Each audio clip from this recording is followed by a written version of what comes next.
Success is liking yourself, liking what you do, and liking how you do it. Maya Angelou said that. And if you're honest, when was the last time that definition of success described your life? Because somewhere along the way, success stopped being about you. It became a scoreboard, a comparison game, a race you never agreed to run. You hit goals that look impressive, but feel empty. You chase validation instead of meaning. And worst of all, you start believing that being exhausted, overwhelmed, or disconnected is just the price of being successful. But what if the problem isn't you? What if the problem is the myth you were taught to worship? In this video, we're going to break that myth open and rebuild success on your terms. Not the world's, not your family's, not the algorithms, but yours. The conditioning of achievement. From the time you're young, you're taught that success is something you earn through performance. You're rewarded for grades, trophies, titles, and obedience. You learn that being seen matters more than being fulfilled. By the time you reach adulthood, your value system is already wired around external proof. You post your achievements because that's what everyone else does. You follow the script that promises security, but deep down, something feels hollow. That hollowness is the truth knocking on the door. It's your soul saying this isn't mine.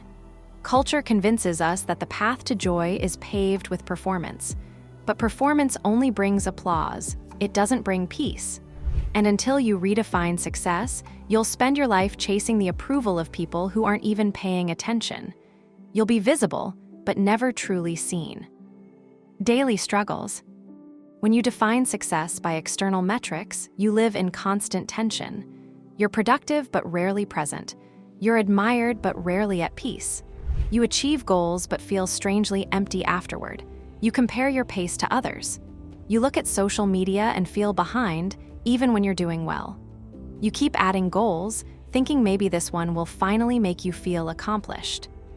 You measure your worth by numbers, salary, likes, views, followers, metrics designed to feed insecurity, not fulfillment. The more you chase them, the less you feel in control. You become addicted to validation because it's the only proof you have that you're doing enough. But real success doesn't require proof. It requires presence. You're afraid that if you stop performing, the applause will stop too, and that silence terrifies you. That's the hidden cost of performative success. You trade your peace for visibility, your depth for recognition, and your authenticity for applause. You become a brand instead of a being. The mirage of making it. We live in a culture that glorifies the highlight reel. Everywhere you look, someone seems to be making it. The entrepreneur is posting from a rooftop bar. The influencer is on another vacation. The coworker announced their promotion. It's easy to forget that behind every image is a human being wrestling with the same insecurities you are. The myth of success is seductive because it gives you something to chase. It promises fulfillment if you just work harder, earn more, and stay visible. But making it is often just a mirage. It looks real from a distance, but when you get there, there's nothing tangible to hold. You realize too late that you've built a life that looks good in photos but feels empty in private. You have the house but not the home, the followers but not the fulfillment, the recognition but not the rest. If any part of this is hitting closer than you expected, and you're realizing how much of your success was never really yours, I made something to help. It's a free set of chapter previews and clarity prompts to help you question old metrics and define success on your terms. You'll find the link in the description. The turning point. There comes a moment when you start to question the entire system. When you wake up and ask, if success feels this stressful, what's the point? For many, the turning point comes through burnout, a collapse that strips away the illusion. You realize that what you called ambition was often anxiety in disguise, that what you called drive was really the fear of not being enough. Once you stop running, you can start redefining. You can start asking, what actually matters to me? What does peace look like in my world? What would success feel like if I weren't trying to prove anything? For some, this truth arrives through collapse. For others, it arrives through clarity, through watching the system closely enough to see its cracks and feeling the dissonance deep enough to act. Either way, the shift is the same. You stop chasing someone else's version of success and start building your own. Strategies for improvement. Redefining success requires courage. It means rejecting cultural scripts that everyone else still believes in. It means valuing things that don't come with applause, but it's the only way to build a life that feels whole. 1. Redefine success in emotional terms. Instead of defining success by what you achieve, define it by how you feel. Ask yourself, does my life feel peaceful? Do my relationships feel meaningful? Am I proud of how I treat people? Do my daily choices align with my values? True success is internal stability, not external applause. It's being able to look at your life and know that it reflects who you are, not who you're trying to impress. And I'd love to know this. What part of society's definition of success have you started questioning lately? Drop it in the comments. Your answer might help someone else rethink theirs. 2. Detach worth from work. For most people, self-worth is tied to productivity. If you're not achieving, you feel like you're failing. But you are not your output. Your value doesn't rise and fall with your results. Begin separating identity from performance. Let yourself rest without guilt. Let yourself say, I am enough, even when I'm not producing. That mindset shift alone is radical in a culture obsessed with constant achievement. 3. Create a personal definition of impact. We often assume impact must be large to be meaningful. But small acts of integrity, kindness, and creativity can shape lives in quiet, lasting ways. Write down what impact means to you. Maybe it's raising a child with empathy, teaching others what you've learned, creating art that makes people feel less alone, or simply living authentically in a world that rewards conformity. Redefine impact as alignment, living your truth consistently, even when no one's watching. 4. Set goals that feel sacred. Not every goal deserves your energy. Some goals are distractions dressed as ambition.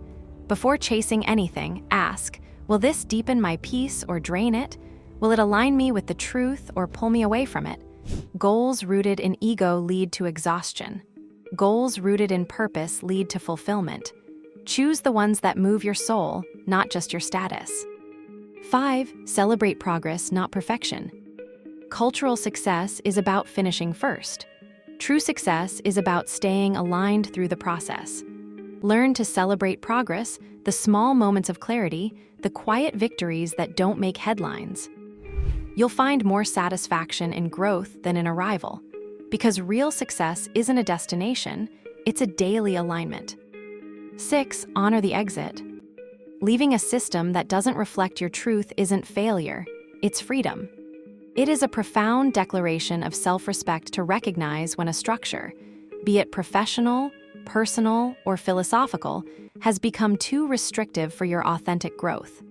To choose a path of independence over continued conformity is not a surrender.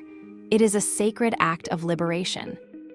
Walking away with this clarity, free from resentment or regret, elevates the action from a mere ending to a powerful, conscious beginning, a testament to the unwavering commitment to one's own essential truth. The peace that comes with redefinition. When you stop chasing the myth of success, life gets quieter but richer. You start making decisions based on alignment, not applause. You choose peace over pressure. You trade hustle for harmony. You also stop comparing. Because when your definition of success is personal, there's nothing to compete for. You start cheering for others instead of measuring against them. You realize that success doesn't need to look impressive, it needs to feel honest. It's not a destination you reach, it's a rhythm you live. True success is waking up without dread. It's saying no without guilt. It's creating work that matters, not because it makes you famous, but because it makes you fulfilled. It's knowing that your energy is no longer spent performing, but creating. That your time is no longer consumed by proving, but by living. The sacredness of achievement. When success becomes sacred, it stops being about achievement and starts being about alignment. Every step forward feels intentional. Every win carries meaning beyond ego. Sacred success honors your humanity. It allows you to evolve without pressure, to create without performance, to grow without comparison. It's what happens when ambition and authenticity stop fighting and start working together. You don't need to reject ambition, you just need to anchor it in meaning. You don't need to shrink your goals, you just need to make sure they're yours. The world will always sell you versions of success designed to keep you chasing, but you get to decide what matters. You get to define achievement in a way that honors your soul. Maybe your success isn't a mansion or a million followers. Maybe it's peace in your home, love in your relationships, or joy in your creative work. So stop chasing someone else's finish line. Redraw your own. Let your version of success be so personal, so grounded, so honest that it doesn't need to be explained, only lived. This video draws directly from the core teachings in the Unfollowed Path. Escape the trap of cultural expectations, inherited scripts, and performative success, crafted to help you deconstruct external definitions of success and rediscover who you are beneath them. Remember this: your worth isn't a metric. Your path isn't a competition. Your definition of success is yours to choose. Thanks for watching. I'll see you in the next one, and don't forget to subscribe.